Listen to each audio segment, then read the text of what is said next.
अब एको कर रही है क्या, बोलो बेटा। नहीं सर, अब सही अब है। सही है। हाँ, आ जाओ आ जाओ आ जाओ। ठीक है, तो बच्चों मैं लास्ट क्लास में आपको डिस्क्वालिफिकेशंस एंड क्वालिफिकेशंस ऑफ ऑडिटर पढ़ाना चालू कर दिया था। क्या पढ़ाना चालू कर दिया था? Qualifications and disqualifications. तो क्वालिफिकेशंस तो मैंने शायद कल पूरी पढ़ा दी थी, बताओ पढ़ा दी थी कि नहीं पढ़ा दी थी? बिल्कुल पढ़ा दी थी सर। और हमने क्या पढ़ना चालू कर दी थी?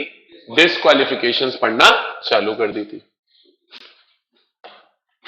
डिस्क्वालिफिकेशंस पढ़ना चालू कर दी थी। करे बेटा इसी में आगे कंटिन्यू? जी सर करो सर।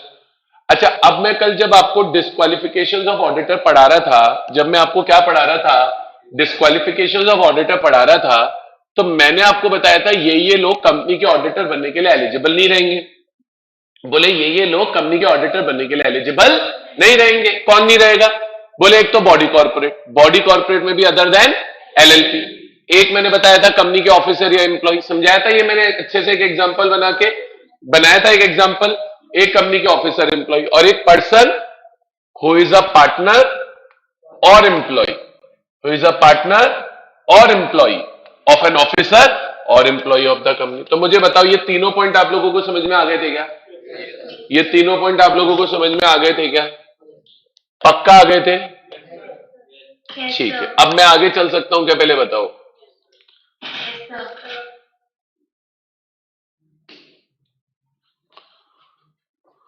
कहां गया?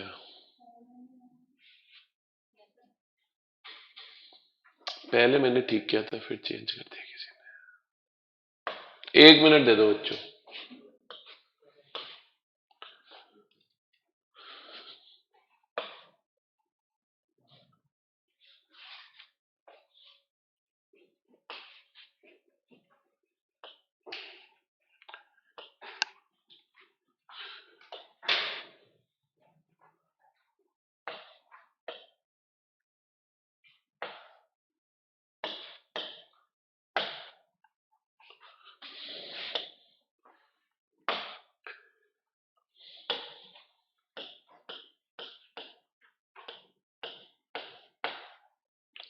हाँ जी, अब बच्चों इधर देखना ध्यान से, आगे की डिस्क्वालिफिकेशन पे चले।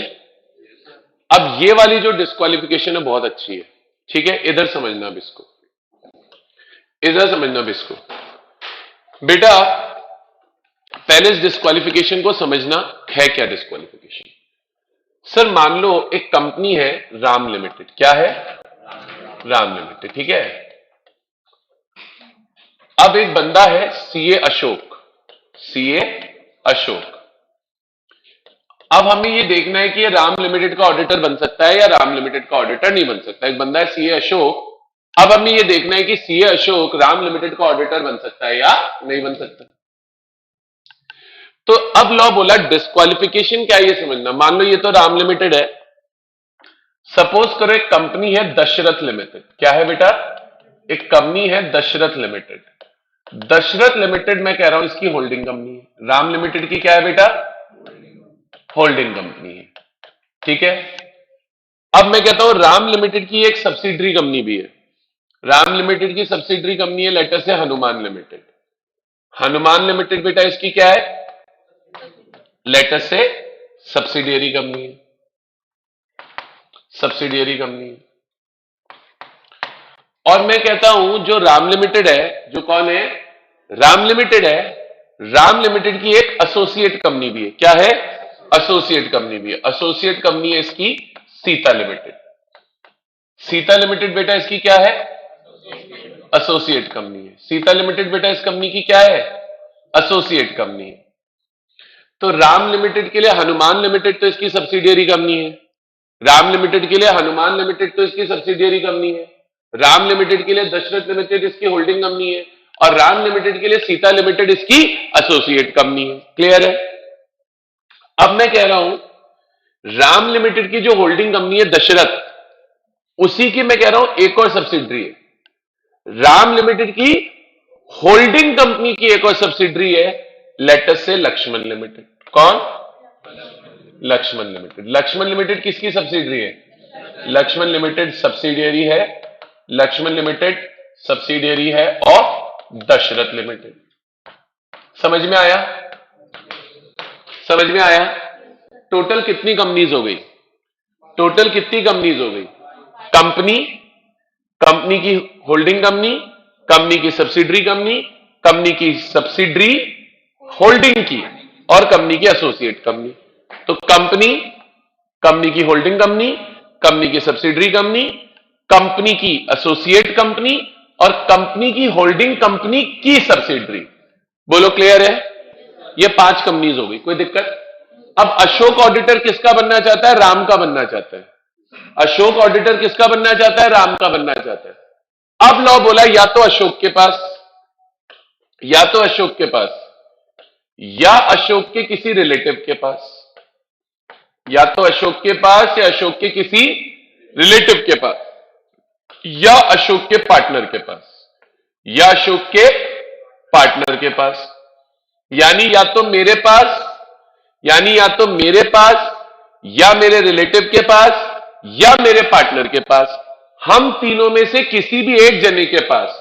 लॉ बोला, लॉ बोला अगर मेरे पास, या मेरे रिलेटिव के पास, या मेरे पार्टनर के पास, या तो कंपनी की, या कंपनी की होल्डिंग कंपनी की, या कंपनी की सब्सिडरी कंपनी की, या एसोसिएट ऑफ कंपनी की, या सब्सिडरी ऑफ होल्डिंग की, इनमें से किसी की भी, या तो मेरे पास, या मेरे रिलेटिव के पास, या मेरे पार्टनर के पास, या तो कंपनी की, या कंपनी की होल्डिंग कंपनी की, या कंपनी की सब्सिडरी कंपनी की, या कंपनी की एसोसिएट कंपनी की, या कंपनी की सब्सिडरी कंपनी की, इनमें से किसी की भी अगर क्या पड़ी है? सिक्योरिटीज पड़ी है। क्या पड़ी है? सिक्योरिटीज। सिक्योरिटीज का क्या मतलब होता है? सिक्योरिटीज का मतलब होता है शेयर्स, डिबेंचर्स, बॉन्ड्स, ये सब एटसेट्रा। तो लॉ बोला अगर किसी बंदे के पास, खुद के पास, या उसके रिलेटिव के पास, या उसके पार्टनर के पास, या तो कंपनी की, या कंपनी की सब्सिडरी कंपनी की, या कंपनी की होल्डिंग कंपनी की, या कंपनी की एसोसिएट कंपनी की, या सब्सिडरी ऑफ होल्डिंग की, इन तीनों में से किसी के भी पास, इन 5 में से किसी की भी अगर 1 रुपए की सिक्योरिटी भी पड़ी है, 1 रुपए की भी अगर पड़ी है, तो सीए अशोक राम लिमिटेड का ऑडिटर बनने के लिए डिस्क्वालिफाइड मान लिया जाएगा। सर कंफ्यूज मत हो, सिंपल समझो। मेरे पास, या मेरे रिलेटिव के पास, या मेरे पार्टनर के पास क्या रखी हुई है? सिक्योरिटी। या तो कंपनी की, या सब्सिडरी की, या होल्डिंग की, या एसोसिएट की, या सब्सिडरी ऑफ होल्डिंग की। इन सभी केसेस में मुझे ऑडिटर बनने के लिए डिस्क्वालिफाइड मान लिया जाएगा। इन सभी केसेस में मुझे ऑडिटर बनने के लिए डिस्क्वालिफाइड मान लिया जाएगा। बोलिए आया कि नहीं आया समझ में? बोलिए स्टूडेंट्स, यस और नो? सबको क्लियर है? कोई क्वेरी, कोई डाउट? समझ में आया? और 1 रुपए की भी सिक्योरिटी पड़ी है तो आप डिस्क्वालिफाइड हो। 1 रुपए की भी पड़ी है। और सुनना, जिस दिन आप एज एन ऑडिटर अपॉइंट हो रहे हो उस दिन देखा जाता है सिक्योरिटी थी कि नहीं। पहले पड़ी थी उससे कोई मतलब नहीं है। आज 2 साल पहले पड़ी थी, 3 साल पहले पड़ी थी, 6 महीने पहले पड़ी थी, 4 महीने पहले पड़ी थी, उससे कोई मतलब नहीं होता। जिस दिन मैं ऑडिटर अपॉइंट हो रहा हूं, मानो मैं ऑडिटर अपॉइंट हो रहा है 1 जुलाई को, तो उस दिन मेरे पास अगर इनमें से किसी भी कंपनी की क्या है? सिक्योरिटी है, तो फिर आप ऑडिटर बनने के लिए क्या माने जाओगे? डिस्क्वालिफाइड माने जाओगे। क्लियर है क्या बेटा? यहां तक समझ में आया? अब सर क्वेश्चन पूछे कि बताओ क्या अशोक राम लिमिटेड का ऑडिटर बन सकता है? तो आपको ये देखना है कि अशोक के पास, या उसके रिलेटिव के पास, या उसके पार्टनर के पास, इन 5 में से किसी भी कंपनी की सिक्योरिटी रखी हुई है क्या? नहीं रखी हुई है तो आप ऑडिटर बनने के लिए क्वालिफाइड हो, रखी हुई है तो आप डिस्क्वालिफाइड। बोलो आया? अब सर यहां पे एक वर्ड बहुत इंपॉर्टेंट हो जाता है, यहां पे एक वर्ड बहुत इंपॉर्टेंट हो जाता है, डेफिनेशन ऑफ रिलेटिव। रिलेटिव्स में कौन कौन आएगा? यहां पे एक वर्ड बहुत इंपॉर्टेंट हो जाता है, डेफिनेशन ऑफ रिलेटिव। रिलेटिव की डेफिनेशन गिवन है कंपनीज एक्ट 2013 के सेक्शन 2 के क्लॉज 77 में। अच्छा बेटा आप बताओ क्या नाम है आपका? मुकुंद। आपकी कोई बुआ है? बढ़िया है? नहीं है? अच्छा ठीक है। फूफा है? तो रिलेटिव है नहीं है वो आपके? नहीं है। सर अब इंडिया में अगर ऐसे जनरल में बोल दे ना रिलेटिव, तो 500-800 लोग इकट्ठे हो जाएंगे। बुआ, फूफा, फूफी, मौसा, मौसी, कजिन, पता नहीं कितने रिलेटिव होते हैं। तो लीगली क्या है, रिलेटिव को डिफाइन किया जाता है। लॉ बोलता है हम तो इन्हीं को रिलेटिव मानेंगे। नहीं, बुआ रिलेटिव है पर कंपनीज एक्ट ने उसे रिलेटिव नहीं माना। मौसी रिलेटिव है लेकिन कंपनीज एक्ट ने उसे रिलेटिव नहीं माना। समझ रहे हो? बहन रिलेटिव है और कंपनीज एक्ट ने भी माना है। तो रिलेटिव वही होगा जिसे कंपनीज एक्ट रिलेटिव मानेगा। अब कंपनीज एक्ट में रिलेटिव कितने हैं? 10 है। कितने हैं? कौन कौन से? रिलेटिव इंक्लूड, सबसे पहला देखते जाओ, सबसे पहले तो वही पापा नहीं होते, सबसे पहले वही होती है स्पाउस ऑफ इंडिविजुअल, आपकी स्पाउस। अब सुनो, लड़की के केस में स्पाउस हस्बैंड होगा और लड़के के केस में स्पाउस वाइफ होगी। ठीक है, बाकी आजकल कुछ पता नहीं है। ठीक है, तो एक तो स्पाउस ऑफ इंडिविजुअल, एक तो स्पाउस ऑफ इंडिविजुअल। और रिलेटिव में कौन आएगा? तुम सबसे पहले फादर पे आ जाओ, मेरे को पढ़ा लेने दो। मेंबर्स ऑफ एचयूएफ, एचयूएफ के मेंबर्स। आप किसी हिंदू अनडिवाइडेड फैमिली के हिस्से, आप किसी हिंदू अनडिवाइडेड फैमिली का हिस्सा है, तो उस हिंदू अनडिवाइडेड फैमिली के जितने मेंबर्स हैं वो सब आपके रिलेटिव हैं। और रिलेटिव में कौन आएगा? अब बोल लो। फादर, इंक्लूडिंग अगर आपके कोई स्टेप फादर भी है तो कोई दिक्कत नहीं है, वो रिलेटिव है। ठीक है, स्टेप फादर। उसी तरह रिलेटिव में आएंगी मदर, इंक्लूडिंग अगर आपकी कोई स्टेप मदर भी है तो, इंक्लूडिंग आपकी कोई स्टेप मदर भी तो है। और रिलेटिव में कौन आएगा? रिलेटिव में आएगी, अरे मेरे को पढ़ा लेने दो बेटा, मैं लर्न करके आऊं पूरा। रिलेटिव में कौन आएगा? सन, बेटा। कौन आएगा? Son, including step son. Step son भी है तो आ जाएगा, कोई दिक्कत नहीं है। और रिलेटिव में कौन आएगी? बहू। बहू कौन हुई? Son's wife. बेटे की बीवी तो बहू होती है, सन्स वाइफ।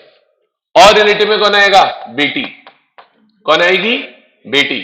और बेटी का पति, बेटी का पति। बेटी का पति कौन हुआ? मेरा दामाद, डॉटर्स हस्बैंड।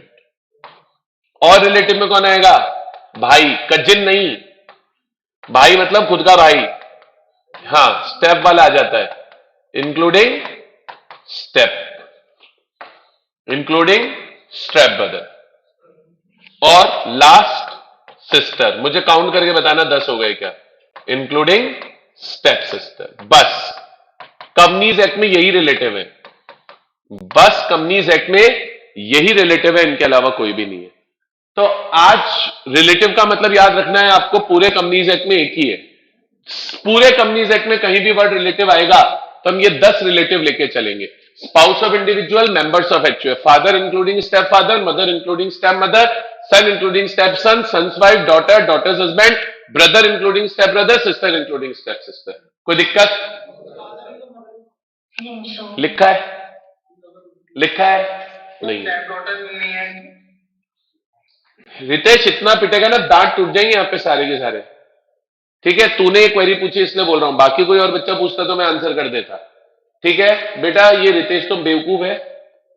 मैं एक्चुअली इसको रिलेटिव का मीनिंग चौथी बार पढ़ा रहा हूं आज। ठीक है, और मैं 4 बार ये बता चुका हूं, स्टेप डॉटर नहीं आती। आप लोग को बताना पेंडिंग था, अभी बताना था, लेकिन इसको बीच में उंगली करने में मजा आता है। ठीक है, अब सुनना मेरी बात ध्यान से, अब सुनना मेरी बात ध्यान से। बेटा आप इन सब में ध्यान से देखोगे तो बीवी तो चलो बीवी है, उसमें तो स्टेप का कोई कॉन्सेप्ट ही नहीं हुआ। Member of HUF, member of HUF है, खुश हो गया। होती है क्या भाई स्टेप वाइफ? तो फिर खुश क्यों है तू? बड़ा बदमाशी। चलो बोलिए मेरी वाइफ है, मेरी स्टेप वाइफ है? चलो, फादर में देखो स्टेप फादर हो सकते हैं, मदर में स्टेप मदर हो सकती है, सन में स्टेप सन हो सकता है। सन्स वाइफ अगेन उसमें स्टेप का कोई कॉन्सेप्ट नहीं। डॉटर में लॉ के अंदर स्टेप डॉटर नहीं लिखा हुआ है, तो step daughter is not a relative, step daughter is not a relative. Again daughter's husband में स्टेप का कोई कॉन्सेप्ट नहीं है, स्टेप ब्रदर भी आएगा और स्टेप सिस्टर भी आएगी। यहां तक क्लियर है बच्चों? पक्का? अच्छा, अब एक चीज और, जैसे आप ये चीज मैं पहले भी बोला था, अभी 2-3 दिन पहले भी क्लास में, जो लॉ में लिखा होता है बस वही होता है। जैसे अभी इसने मेरे से क्वेरी पूछी, सर फादर इन लॉ या मदर इन लॉ नहीं आएंगे क्या? नहीं आएंगे बेटा, वो नहीं लिखे हुए यहाँ पे। क्योंकि वो यहाँ पे नहीं लिखे हुए तो वो आपके रिलेटिव नहीं है। तो यस, फादर इन लॉ हो गया, मदर इन लॉ हो गया, वो नहीं आएगा, पर डॉटर इन लॉ आ रही है।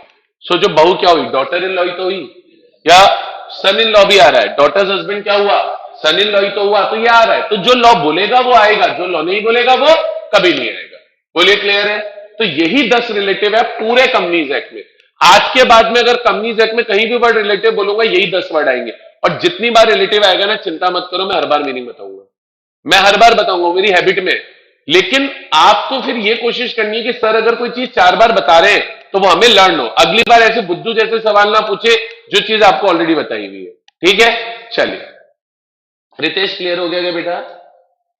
हाँ सर। चलो इधर देखना। तो बेटा अब मैंने इस पॉइंट के चक्कर में आपको रिलेटिव समझाया, समझ में आया क्यों मैंने रिलेटिव बताया? तो सर किसी बंदे के पास या उसके रिलेटिव के पास या पार्टनर के पास अगर सिक्योरिटीज रखी हुई है होल्डिंग कंपनी की, सब्सिडरी कंपनी की, एसोसिएट कंपनी की या सब्सिडरी ऑफ होल्डिंग की, तो आप ऑडिटर बनने के लिए क्या मान लिए जाओगे? डिस्क्वालिफाइड मान लिए जाओगे। कोई दिक्कत? ये कहां लिखा हुआ है? सेक्शन 141 के सब सेक्शन 3 के क्लॉज डी के सब क्लॉज 1 में। 141 का सबसेक्शन 3 हम पढ़ रहे हैं, उसके क्लॉज डी का सब क्लॉज 1। देखना इधर, देखना इधर। अ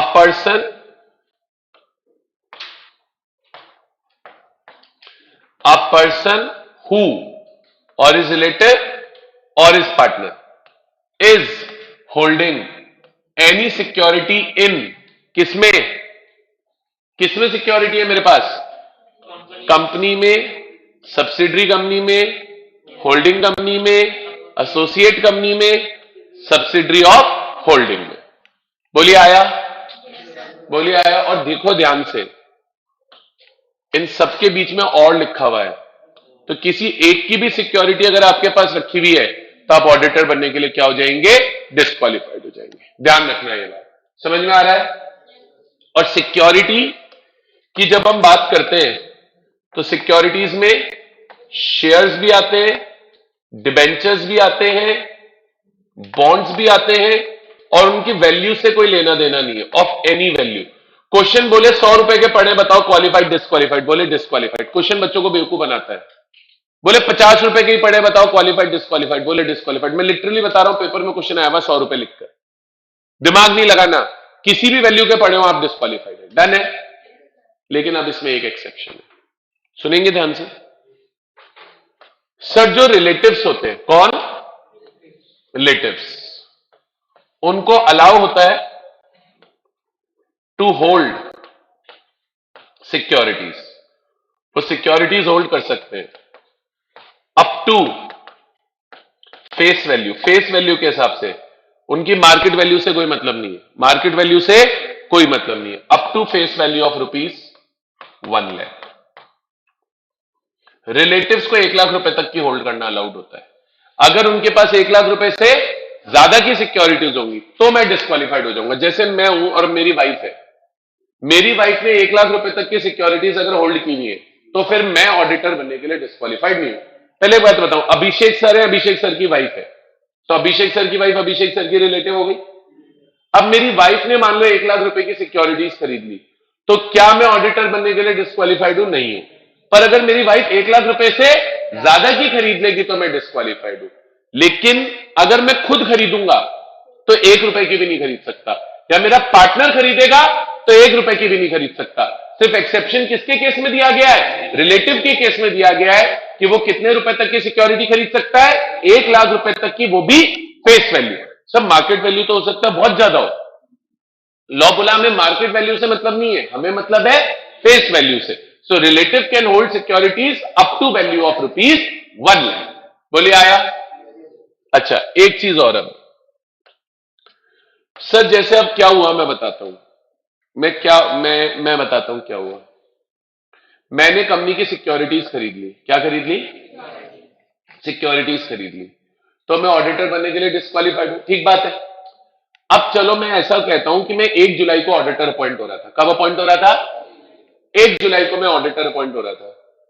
1 जुलाई को जब मैं कंपनी का ऑडिटर अपॉइंट हो रहा था, उस टाइम पे मेरे पास कंपनी की सिक्योरिटीज नहीं थी, तो मैं ऑडिटर अपॉइंट हो गया।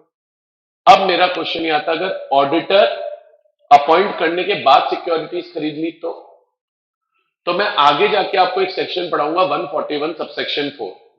वो ये बोलता है कि अगर आप कंपनी के ऑडिटर अपॉइंट हो गए और उसके बाद अगर आप डिस्क्वालीफाई हो गए, भाई क्या हुआ, मैं जब ऑडिटर अपॉइंट हुआ उस टाइम पे तो मेरे पास सिक्योरिटी थी नहीं, तो मैं अपॉइंट हो गया ऑडिटर। अब ऑडिटर अपॉइंट होने के बाद मैंने कंपनी की सिक्योरिटीज खरीद ली, तो मैं डिस्क्वालीफाई हो गया। तो लॉ बोला कि अगर ऑडिटर अपॉइंट होने के बाद आपने सिक्योरिटीज खरीद ली और आप डिस्क्वालीफाई हो गए, तो आपको ऑडिटरशिप छोड़नी पड़ेगी। इसलिए यह बात याद रखना कि even after you have been appointed as an auditor, आप सिक्योरिटीज खरीद नहीं पाओगे। पॉइंट इतना सा है, मेरे पास या मेरे रिलेटिव के पास या मेरे पार्टनर के पास कंपनी में या कंपनी की होल्डिंग कंपनी में या सब्सिडियरी कंपनी में या एसोसिएट कंपनी में या सब्सिडियरी ऑफ होल्डिंग कंपनी में सिक्योरिटी नहीं हो सकती है। एक्सेप्शन ध्यान रखना है रिलेटिव्स का, उनको फेस वैल्यू के हिसाब से 1 लाख रुपए तक की सिक्योरिटीज खरीदना अलाउड है। बोलिए, आया समझ में? और एक चीज समझना, जब तक लॉ नहीं बोलता तब तक एग्रीगेशन नहीं होता। तो 2 रिलेटिव की सिक्योरिटीज की एग्रीगेशन नहीं करनी। मान लो मेरी वाइफ ने खरीद लिए 50,000 रुपए के शेयर्स और मेरे बेटे ने खरीद लिए 60,000 रुपए के शेयर्स, तो आप ये नहीं बोलोगे एग्रीगेट में 1 लाख से ऊपर चला गया। रिलेटिव्स की जो सिक्योरिटीज है उनको कभी भी एग्रीगेट नहीं करना, टोटल नहीं करना। एग्रीगेट तभी करते हैं जब लॉ बोलता है एग्रीगेट करने के लिए। थंब रूल है, ध्यान रखो। लॉ बोलता सभी रिलेटिव का एग्रीगेट में 1 लाख का लिमिट है, तो फिर हम एग्रीगेट में देखते। अभी लॉ ने एग्रीगेट नहीं बोला, तो मेरे हर रिलेटिव के पास 1-1 लाख रुपए की सिक्योरिटी हो सकती है, कहीं कोई दिक्कत नहीं है। बस 1 लाख रुपए से ऊपर अगर हुई तो मैं डिस्क्वालीफाई हो जाऊंगा। और 1 लाख रुपए की मार्केट वैल्यू नहीं है, फेस वैल्यू। आया समझ में? अब मैं स्क्रीन चेंज नहीं करना चाह रहा, बुक दो। मैं बुक में एक पेज नंबर बता रहा हूं, ये पॉइंट जहां लिखा हुआ वहां रीड कराऊंगा। मैं एक्चुअली पेज चेंज नहीं करना चाहता, मुझे एक पॉइंट और भी लिखना है अभी। पेज नंबर अगले पे आओ, 10.11 पे आ गए। उसमें ई पॉइंट चालू हो रहा है, चालू हो रहा है, उससे जस्ट ऊपर 2 टिक लगे हुए हैं। सिर्फ पहला वाला पढ़ना, पहला वाला, और जितना पढ़ो पूरा हाईलाइट कर लेना। However a person shall not be disqualified। कब डिस्क्वालीफाइड नहीं होगा? If his relative holds any security in the company of a face value not exceeding ₹1। आया समझ में? नहीं आया? चलो एक चीज और सुनो, एक चीज और सुनो। अब एक चीज और क्या सुनोगे बेटा? बेटा अब मैंने क्या बताया, जैसे मैं ऑडिटर अपॉइंट हुआ तब मेरे पास सिक्योरिटी नहीं थी। मैं जब ऑडिटर अपॉइंट हुआ तब मेरे पास सिक्योरिटी नहीं थी, बाद में मैंने सिक्योरिटीज खरीद ली। मैं जब ऑडिटर अपॉइंट हुआ उस टाइम पर मेरे पास सिक्योरिटीज नहीं थी, बाद में मैंने क्या किया, कंपनी की सिक्योरिटीज खरीद ली। बाद में मैंने कंपनी की सिक्योरिटीज खरीद ली। जब ऑडिटर अपॉइंट हुआ तब मेरे पास सिक्योरिटी नहीं थी, बाद में खरीद ली मैंने, तो मैं डिस्क्वालीफाई हो गया और मुझे ऑडिटरशिप छोड़नी पड़ेगी। अच्छा, अब लॉ में इसमें भी एक रिलैक्सेशन दिया। लॉ बोला मान लो आप ऑडिटर अपॉइंट हो गए और आपके रिलेटिव ने आपके ऑडिटर अपॉइंट होने के बाद 1 लाख रुपए से ज्यादा की सिक्योरिटी खरीद ली। रिलेटिव ने, मैंने नहीं खरीदी, रिलेटिव ने खरीद ली, वो भी 1 लाख रुपए से ज्यादा की। भाई 1 लाख रुपए तक तो अलाउड ही है ना। तो लॉ बोला अगर रिलेटिव आपके ऑडिटर अपॉइंट होने के बाद 1 लाख रुपए से ज्यादा की सिक्योरिटी खरीद लेता है तो कोई दिक्कत नहीं है। जिस दिन रिलेटिव 1 लाख रुपए से ज्यादा की सिक्योरिटी खरीदेगा, ऑडिटर को उस दिन से 60 डेज, 60 दिन, 60 डेज का टाइम दिया जाएगा करेक्टिव एक्शन लेने के लिए। करेक्टिव एक्शन यही होगा कि आप अपने रिलेटिव को बोल के उसकी सिक्योरिटीज को बिकवा दो ताकि उसके पास सिक्योरिटीज 1 लाख रुपए तक रहे। तो लॉ बोला अगर आपने 60 डेज में करेक्टिव एक्शन ले लिया तो you can continue as an auditor. हाँ, अगर आपने 60 डेज में करेक्टिव एक्शन नहीं लिया तब फिर you can not continue as an auditor. मतलब हो ये गया, मैं कंपनी का ऑडिटर बना, मेरे ऑडिटर बनने के बाद मेरे रिलेटिव ने 1 लाख रुपए से ज्यादा के शेयर खरीद लिए, तो लॉ बोला मुझे ऑडिटरशिप छोड़ने की जरूरत नहीं है, मुझे करेक्टिव एक्शन लेने के लिए कितना टाइम मिलेगा, 60 डेज। बोले अगर मैंने 60 डेज में करेक्टिव एक्शन ले लिए तो मैं एज एन ऑडिटर कंटिन्यू कर लूंगा, और हां अगर मैंने 60 डेज में करेक्टिव एक्शन नहीं लिए तो ऑब्वियस सी बात है मैं एज एन ऑडिटर कंटिन्यू नहीं कर पाऊंगा। बोलो आया समझ में? वापस से आओ पेज नंबर 10.11 पे, वापस से आओ पेज नंबर 10.11 पे, और जो हमने टिक पढ़ा था पहला वाला उसके जस्ट नीचे वाला टिक पढ़ो। If a relative acquires any security exceeding ₹1 lakh, then auditor shall take corrective actions within next 60 days. वो next 60 days में corrective action ले ले ताकि 1 लाख रुपए की लिमिट मेंटेन हो जाए, so as to maintain the limit of ₹1 lakh। 1 रुपए की भी ले लेगा तो डिस्क्वालिफाइड है, और जिस दिन लेगा उसी दिन डिस्क्वालिफाइड। मतलब ऑडिटर और पार्टनर दोनों, ये जो रिलैक्सेशन मिला हुआ है सिर्फ और सिर्फ दोनों ही रिलैक्सेशन रिलेटिव्स के लिए। यहां तक क्लियर है बच्चों? हाँ बेटा, तो डिस्क्वालीफाई हो, ज्वाइंट से कोई मतलब नहीं है, आपने खरीद रखा आप डिस्क्वालीफाइड हो। मतलब इसका पूछने का मतलब ये जैसे मैं मेरी वाइफ ले ले, वो नहीं, ये बोला मैं और मेरी वाइफ कॉमन नाम से ले ले, कॉमन नाम से ले ले तो मेरा नाम तो आ ही रहा है ना, तो बस मैं डिस्क्वालीफाइड हूं, फिर कोई फर्क नहीं पड़ता। और सर रिलेटिव, दो रिलेटिव में ज्वाइंट में तो भी 1 लाख है। हाँ तो 1 लाख की 2 लाख कैसे हो जाएगी लिमिट? मतलब ज्वाइंट में हो, तुम्हारा मन है, लिमिट तो 1 लाख ही है, कहीं लॉ में ऐसा लिखा ही नहीं कि ज्वाइंट में होगा तो डबल कर देंगे, तो नहीं होगा डबल लिमिट। ठीक है, आज जो लॉ में नहीं है वो नहीं है, बस उसमें कोई इफ और बट कभी होता ही नहीं, जो लॉ में नहीं लिखा वो चीज नहीं होती। मतलब अगर आप ज्वाइंट नाम में लोगे तो भी लिमिट 1 लाख है, ये मत सोचना कि ज्वाइंट नाम में लूंगा तो लिमिट 2 लाख हो जाएगी। ठीक है, यहां तक क्लियर है बच्चों? Very good. तो ये अपना पहला पॉइंट हो गया, और ये अभी डी चलेगा, अब ये डी का भी 1 हुआ है, अब डी का 2 और डी का 3 आएगा। तो देखो मैंने सेक्शन क्या बोला था, 141 subsection 3 clause D sub clause 1। Clear है? अब बच्चे बोलते हैं सर आपने इसमें इतना टाइम क्यों लगाया, क्योंकि आगे वाले पॉइंट अब इससे सिमिलर है। अगर एक अच्छे से समझ लिया तो आगे वाले पॉइंट बाय डिफॉल्ट अपने आप अच्छे से समझ में आएंगे। चलूं आगे, चलूं पक्का। और ये जितना मैं बोर्ड पे लिखता हूं ये आपको शीट पे लिखना होता है, ये आपके एंटरटेनमेंट के लिए नहीं लिख रहा हूं मैं, मेरी हैबिट नहीं है बिना मतलब कुछ भी लिखने की। आज अगर ये मैंने लिखा है तो you have to note it down, अगर मैंने ये लिखा है तो you have to note it down, अगर ये मैंने लिखा है तो you have to note it down. क्यों लिखवाता हूं ये? अभी तो हमको मजा आ गया, बोले हाँ सिक्योरिटी को मतलब शेयर्ड वेंचर बॉन्ड फोड़ दिया हमने। आज से 4 महीने बाद आप यहां बैठे होंगे और पता भी नहीं होगा सिक्योरिटी कौन क्या कैसे, तब अगर बुक में लिखा हुआ होगा तो हमें याद रहेगा। ठीक है, चलिए अब सर नेक्स्ट पॉइंट क्या है, नेक्स्ट पॉइंट क्या है, इधर देखना सर। अब जैसे लॉ बोला, लॉ बोला जैसे एक पर्सन है, मान लो सीए राम, कौन? सीए राम, या सीए राम का रिलेटिव, या सीए राम का पार्टनर। तो लॉ बोला सीए के पास या उसके रिलेटिव के पास या उसके पार्टनर के पास ऑडिटर बनने के लिए डिस्क्वालिफिकेशन आ जाएगी। कब?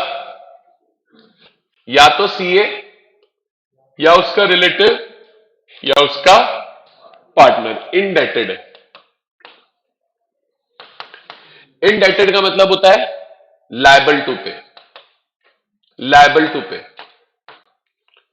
आपने क्रेडिट लिया हुआ है, क्रेडिट या लोन लिया हुआ है, क्रेडिट या लोन लिया हुआ है, तो अगर सीए या उसका रिलेटिव या उसका पार्टनर, या तो सीए या उसका रिलेटिव या उसका पार्टनर इनडेटेड है, उसने कंपनी से लोन लिया हुआ है, उसने कंपनी से उधार लिया हुआ है, उसको कंपनी को पैसा चुकाना है ग्रेटर देन 5 लाख का। कितने से ज्यादा अमाउंट के लिए इंडेटेड है? 5 लाख रुपए से ज्यादा के लिए इंडेटेड है। कहां पे इंडेटेड है? सेम, या तो कंपनी में इंडेटेड है, या कंपनी की होल्डिंग कंपनी में इंडेटेड है, या कंपनी की सब्सिडियरी कंपनी में इंडेटेड है, या कंपनी की एसोसिएट कंपनी में इंडेटेड है या subsidiary company of holding company में इंडेटेड है। तो मतलब पॉइंट ये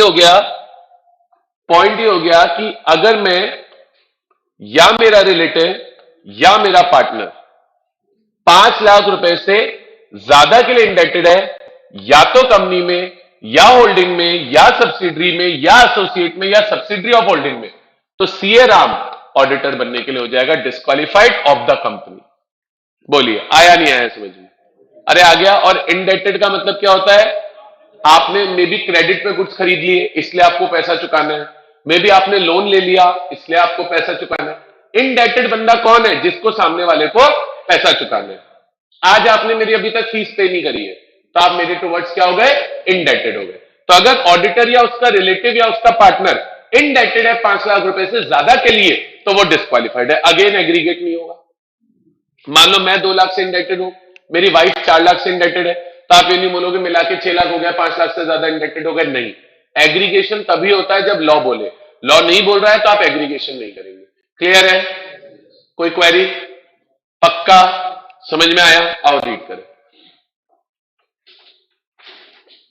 क्या लिखा हुआ है। अ पर्सन या तो खुद या उसका रिलेटिव या उसका पार्टनर इनडेटेड है कितने रुपए से ज्यादा के लिए? Excess of ₹5 lakh. कहां पे इंडेटेड है?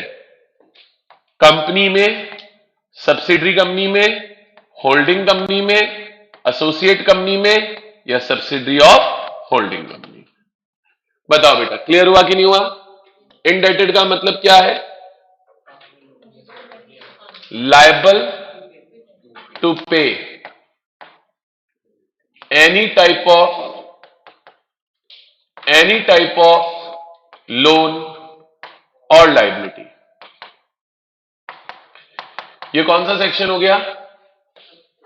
141 के सबसेक्शन 3 के क्लॉज डी का सब क्लॉज सेकंड। बताइए आया? कोई दिक्कत है बेटा? आगे चल सकता हूं? जी सर चलो सर चलो। आगे क्या लिखा है? आगे क्या लिखा है? अब सर ये बहुत अच्छा पॉइंट है, मतलब अच्छा तो क्या सिमिलर ही है वैसे तो।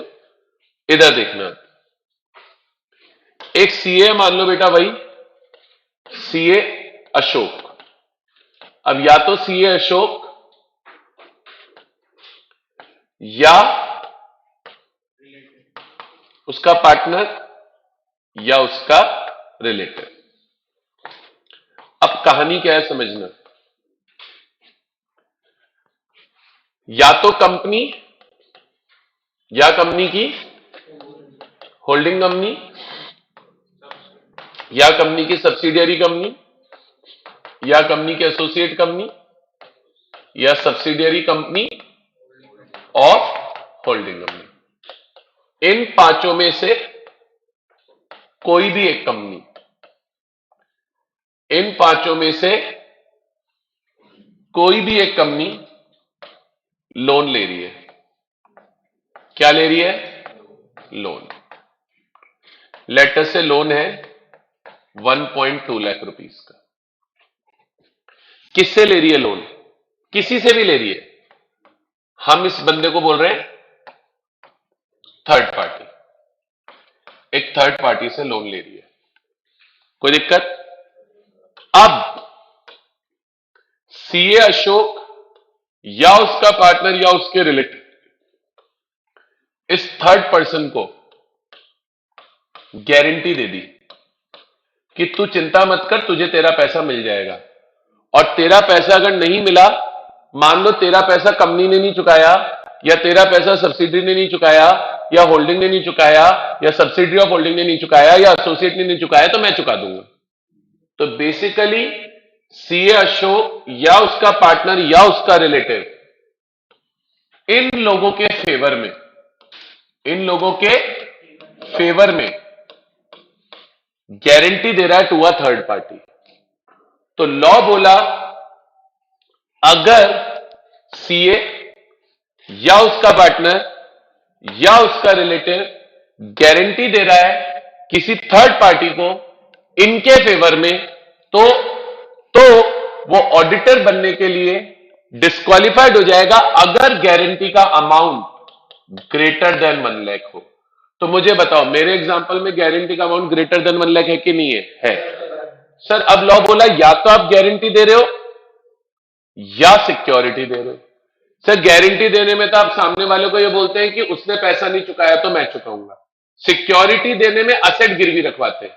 आज राम ने अपने पास से एक असेट गिरवी रखवा रखा है थर्ड पार्टी को कि कल को इन्होंने तेरा पैसा नहीं चुकाया तो तू मेरा असेट बेच के अपना पैसा रिकवर कर लेना। तो लॉ बोला अगर मैंने या मेरे पार्टनर ने या मेरे रिलेटिव ने गारंटी या सिक्योरिटी 1 लाख रुपए से ज्यादा की थर्ड पार्टी को दी हुई है इन फेवर ऑफ कंपनी और होल्डिंग और सब्सिडरी और एसोसिएट और सब्सिडरी, तो मुझे ऑडिटर बनने के लिए डिस्क्वालिफाइड मान लिया जाए। आया कि नहीं आया बताओ?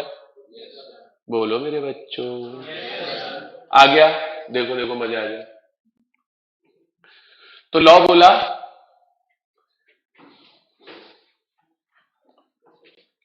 क्या बेटा, ध्यान से देखना। लॉ बोला या तो मैं या मेरा रिलेटिव या मेरा पार्टनर क्या दिया है? गिवन किया है। क्या गिवन किया है? गारंटी। या क्या प्रोवाइड किया है? Security. Provided any security. Security provide किया है in connection with indebtedness of any third person. ठीक है, इंडेटनेस के रिस्पेक्ट में उसने क्या दिया है? गारंटी दी है। कितने अमाउंट से ज्यादा का? In excess of ₹1 lakh. ठीक है, company, subsidiary, holding, associate, subsidiary of holding. तब ऑडिटर बनने के लिए क्या हो जाओगे? डिस्क्वालिफाइड हो जाओगे। अब इसमें ध्यान रखना, it goes both ways. It goes both ways. बात हो रही है कि आप गारंटी सिक्योरिटी दे रहे हो। अब ये ऐसे भी हो सकता था, ये ऐसे भी हो सकता था। कैसे हो सकता था सर? अभी बता रहे हैं। अच्छा, ये तो बहुत मेहनत है यार।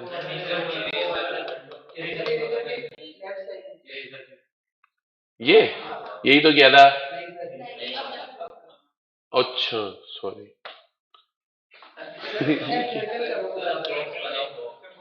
ऐसा क्या?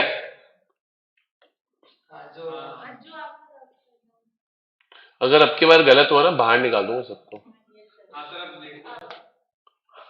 मजा आ गया। चलो, किसको पार्टी चाहिए?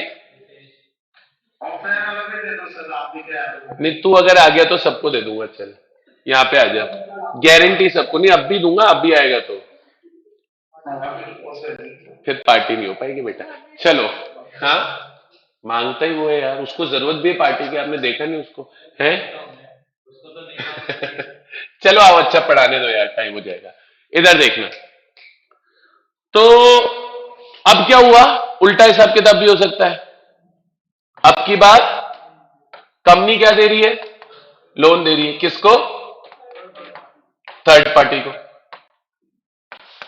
और अब की बार ऑडिटर कंपनी को गारंटी दे रहा है या कंपनी को सिक्योरिटी दे रहा है कि अगर इन्होंने तुम्हारा पैसा नहीं चुकाया तो मैं चुका दूंगा। बस कंडीशन याद रखो कि गारंटी या security should be greater than ₹1 lakh. 1 lakh तक होगी तो कोई दिक्कत नहीं है, अप टू 1 लाख है तो डिस्क्वालिफाइड। 3, हाँ सेम में ही वाइसा वर्सा चलेगा। यहां तक क्लियर रहेगा बेटा? सबक्लॉज 4 कुछ भी नहीं है, 3 ही है, 1, 2 एंड 3। फिर एक अलग पॉइंट चालू हो जाएगा, ई पॉइंट, वो कहानी अलग है। यहां तक क्लियर है बेटा? समझ में आया?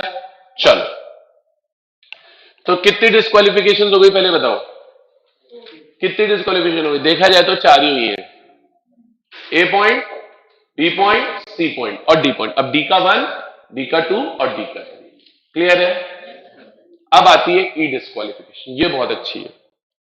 ये वाली जो डिस्क्वालिफिकेशन है वन ऑफ दी अच्छी डिस्क्वालिफिकेशन में से एक है। अगर सीखना चाहो, नहीं सीखना चाहो तो मत सीखो, वो वाली बात। सर इधर देखना, मैं एक बहुत अच्छा सा एग्जांपल दे रहा हूं आपको। सर लॉ क्या बोलता है? लॉ क्या बोलता है? अगर कोई इंडिविजुअल है, अगर कोई इंडिविजुअल है या कोई सीए फर्म है, ठीक है,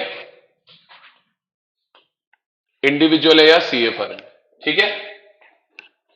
अब इस इंडिविजुअल का या सीए फर्म का, इस इंडिविजुअल का या सीए फर्म का या तो कंपनी के साथ, या तो कंपनी के साथ, या कंपनी की सब्सिडियरी कंपनी के साथ, या कंपनी की होल्डिंग कंपनी के साथ, या कंपनी की subsidiary company of holding company के साथ, या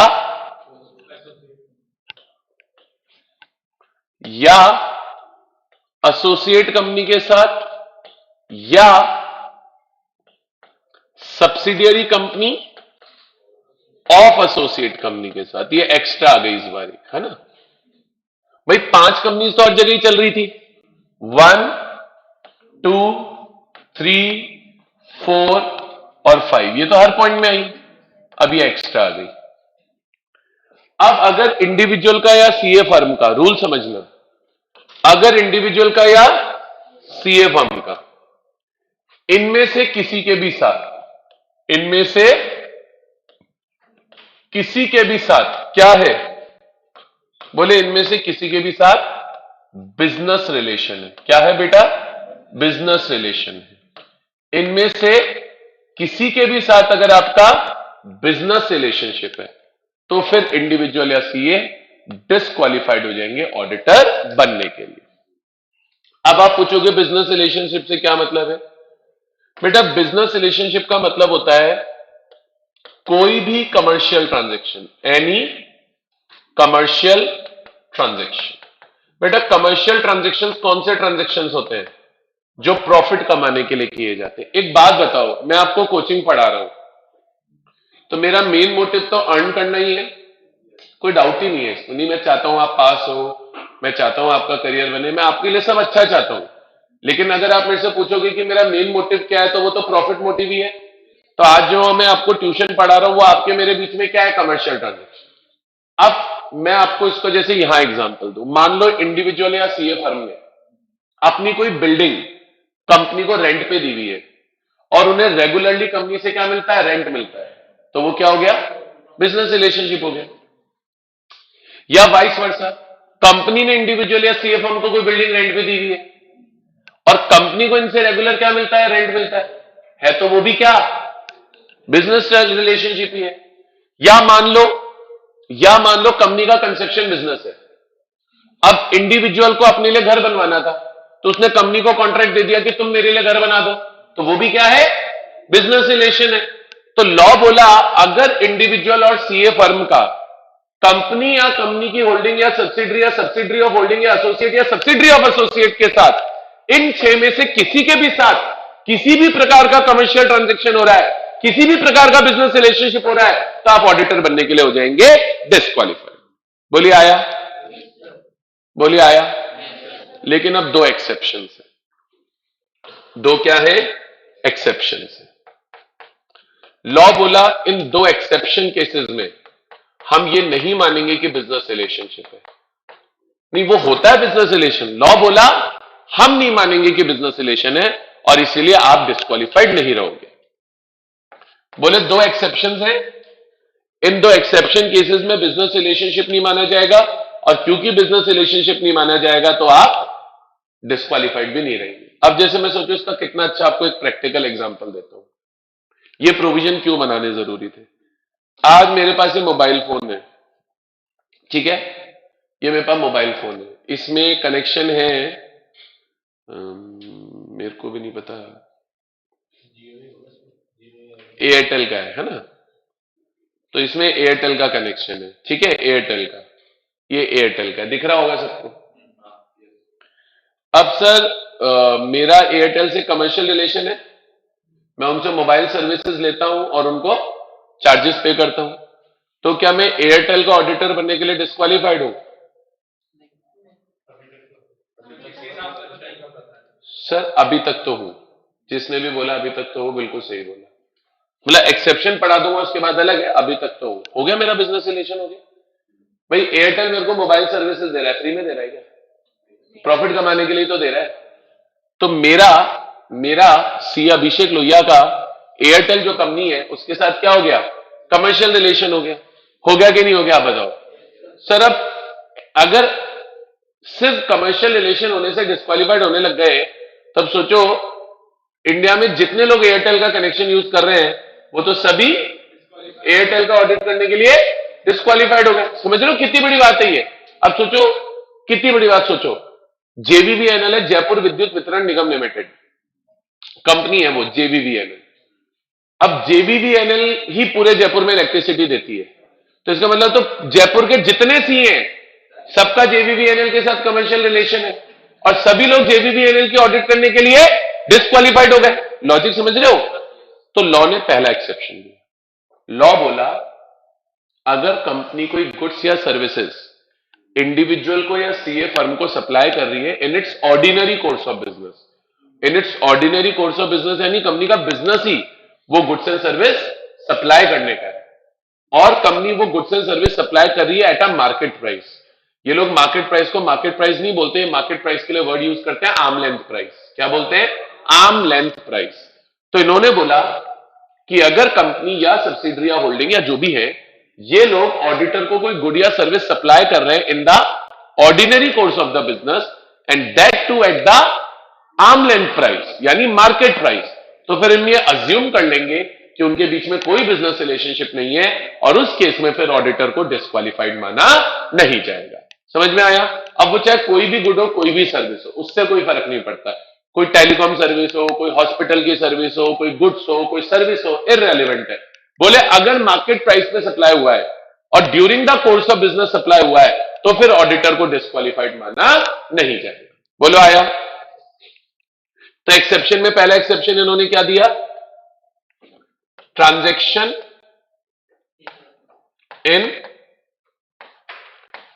ordinary course of business of company, in ordinary course of business of company at arm length price। Arm length price क्या होती है बेटा? Market price. तो अब लॉ बोला अगर ऑर्डिनरी कोर्स ऑफ बिजनेस में ट्रांजैक्शन हुआ है और वो ट्रांजैक्शन आर्म लेंथ प्राइस पर हुआ है, तो फिर हम ऑडिटर को डिस्क्वालीफाइड नहीं मानेंगे, नॉट डिस्क्वालीफाइड। बोलिए क्लियर हुआ?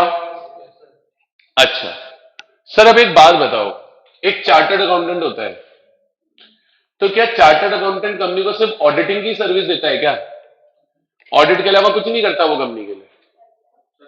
सर सोचो बहुत सारे काम होते हैं, इनकम टैक्स की रिटर्न फाइलिंग का काम, आरओसी वर्क होता है बहुत सारा, टैक्स कंसल्टेंसी होती है, लीगल कंसल्टेंसी होती है, बहुत सारी सर्विसेज देता है एक सीए। तो लॉ बोला सीए अगर कंपनी को सर्विसेज दे रहा है तो देखा जाए तो वो भी तो बिजनेस रिलेशन ही है, मैं कोई फ्री में तो कंपनी को सर्विस दे नहीं रहा। आज अगर मैं कंपनी को कोई सर्विस दे रहा हूं तो वो प्रॉफिट कमाने के लिए तो दे रहा हूं। तो लॉ बोला अगर सीए कंपनी को कोई सर्विसेज दे रहा है, अगर कौन बेटा? सीए कंपनी को कोई सर्विसेज दे रहा है, और सीए जो कंपनी को सर्विसेज दे रहा है वो वाली सर्विस दे रहा है जो सीए को देना अलाउड होती है as per chartered accountancy act 1949, as per companies act 2013। तो एज अ सीए जो सर्विसेज मुझे नॉर्मली देना अलाउड है like tax consultancy, ROC work, वो वाली सर्विसेज अगर मैं कंपनी को दे रहा हूं तो लॉ बोला वैसे तो ये बिजनेस रिलेशन है लेकिन हम इसे बिजनेस रिलेशन नहीं मानेंगे, और अगेन आप ऑडिट करने के लिए डिस्क्वालीफाइड नहीं रहोगे। तो दूसरा एक्सेप्शन लॉ ने क्या दिया? दूसरा एक्सेप्शन लॉ ने क्या दिया? ट्रांजैक्शन सॉरी, प्रोफेशनल सर्विसेज,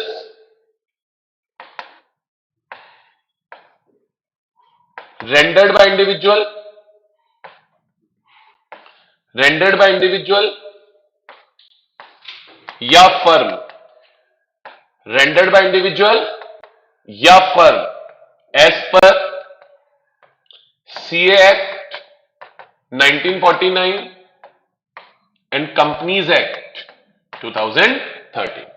तो बोले इन दोनों केसेस में हम बिजनेस रिलेशन मानेंगे नहीं, तो बोले इन दोनों केसेस में तो आप ऑडिटर बनने के लिए डिस्क्वालिफाइड हो नहीं। इसके अलावा, इन दोनों केसेस के अलावा बोले अगर कहीं पर भी आपका क्या है, बिजनेस रिलेशनशिप है इंडिविजुअल का या फर्म का, तो वो ऑडिटर बनने के लिए डिस्क्वालिफाइड है। बोलिए बच्चों, आया नहीं है? इससे डेप्थ में नहीं ले जा सकता अब इस पॉइंट पे। आया? पक्का? हाँ बेटा बोलिए। सर, जो आपने एग्जाम्पल दिया था कि अगर कंस्ट्रक्शन कंपनी है और इसमें कोई प्रॉपर्टी कंस्ट्रक्ट करती है तो वो भी एक्सेप्शन नहीं आएगा? हाँ, अगर वो आर्म लेंथ प्राइस पे हो रहा है तो। ओके सर, हाँ बेटा, ये एक बार फर्स्ट वाला सेकंड दोबारा से कर दीजिए। कौन सा फर्स्ट वाला? ये वाला transaction in ordinary course of business. क्या नहीं समझ में आया बेटा, बताओ। मतलब क्लियर नहीं हुआ कि इसके अंदर आएंगे कौन सा। चलो, तो बेटा ये पूछ रही है कि भाई transaction in ordinary course of business of company at arm length price में नहीं समझ में आया, कौन से आएंगे? सभी आएंगे। इसमें कौन से आने वाला तो कोई कॉन्सेप्ट ही नहीं है। पॉइंट ये है कि ये कंपनी है, कंपनी का जिस चीज का भी बिजनेस हो, मान लो कंपनी टेलीकॉम कंपनी है, मान लो कंपनी एयरलाइन कंपनी है, मान लो कंपनी टेलीकॉम कंपनी है, कंपनी एयरलाइन कंपनी है, कंपनी हॉस्पिटल्स रन करती है, कंपनी का बैंकिंग का बिजनेस है, कंपनी का इंश्योरेंस का बिजनेस है, जितने भी बिजनेसेस होते हैं, पॉइंट ये है कि कंपनी अगर कोई गुड्स या सर्विस इंडिविजुअल या सीए फर्म को दे रही है, और जो भी गुड्स या सर्विसेज कंपनी इंडिविजुअल को दे रही है, वो गुड्स एंड सर्विस देना कंपनी का बिजनेस है, ऑर्डिनरी कोर्स ऑफ बिजनेस, वो कंपनी का बिजनेस है, और कंपनी वो goods and services market price, arm price यानी मार्केट प्राइस पे दे रही है। तो आज मान लो एक कंपनी का बिजनेस है बैंकिंग का, और ये कंपनी बैंकिंग की सर्विसेज दे रही है इंडिविजुअल को, लेकिन मार्केट प्राइस पे दे रही है, तो लॉ बोला हम ये नहीं मानेंगे कि बिजनेस रिलेशन है, और आप ऑडिटर बनने के लिए डिस्क्वालिफाइड नहीं होंगे। ये पॉइंट बताओ फिजा, समझ में आया कि नहीं आया? ओके सर, आ गया। यहां तक क्लियर है? फिजा आपकी 12th में क्या परसेंट थी बेटा? 92। 92। English medium, Hindi medium? 2020 का है। क्या 2020 में क्लियर किया था मैंने 12th। 2020 में किया था क्या? तो आप लेट आए क्या सीए में? Yes sir. अच्छा, कोविड की वजह से ना मुझे कोचिंग वगैरह की नॉलेज नहीं थी, इस वजह से कर ही नहीं पाएंगे इस बार। कोई बात नहीं बेटा, कोई बात नहीं। यहां तक क्लियर है? सबको आया? पक्का? कुछ और पूछना है? ठीक है, अब बेटा आज यहीं तक होल्ड करते हैं। एक बार बस इसको रीड करा दूंगा ना, नहीं फिर कल नहीं रीड कर पाएंगे, क्योंकि आज ही अपन ने इसका एग्जाम्पल बनाया, फिर आगे कल कंटिन्यू कर लेंगे। देखो क्या लिखा हुआ है, a person or a firm who whether directly or indirectly has business relation of such nature as may be prescribed with company, subsidiary company, holding company, associate company, subsidiary of holding company, subsidiary of associate company। अब business relation जो ये word है, ये defined है rules में। Rules क्या बोले? As per rule 10 business relation shall be कोई भी कमर्शियल पर्पस के लिए किया गया ट्रांजैक्शन। लेकिन क्या नहीं आएगा इसमें? एक्सेप्ट, दिख गए exception, commercial transactions which are in the nature of professional services. कौन सी? जो सीए को देना अलाउड है। Permitted to be rendered by an auditor or audit firm under CA act, sorry companies act 2013 और द चार्टर्ड अकाउंटेंसी एक्ट 1949। और दूसरा exception क्या है? Commercial transaction which are in the ordinary course of business of company at arm length price. Light से बेटा example लिखा हुआ है, पॉइंट यहीं तक है, ठीक है। चलिए आगे नहीं आ गया समझ में? लाइट में मैंने एग्जाम्पल दे रखे हैं, अब छुप के देख लेना कौन कौन से, कोई बैंकिंग का, हॉस्पिटल का और एक आधा कोई लिखा हुआ होगा। डन है क्या बेटा? यहां तक क्लियर है? आया? चलो तो आज बेटा यहीं तक रखते हैं लॉ में, और कल जब आएंगे तो डिस्क्वालिफिकेशन ऑलमोस्ट अब खत्म है, छोटे छोटे पॉइंट बचे हैं अब तो 1 2 3, वो पढ़ा के कल डिस्क्वालिफिकेशन खत्म करेंगे and obviously we will start with next section. Clear हो रहा है? समझ में आ रहा है सबको? ठीक है, चलो एक सेकंड बेटा, एक सेकंड।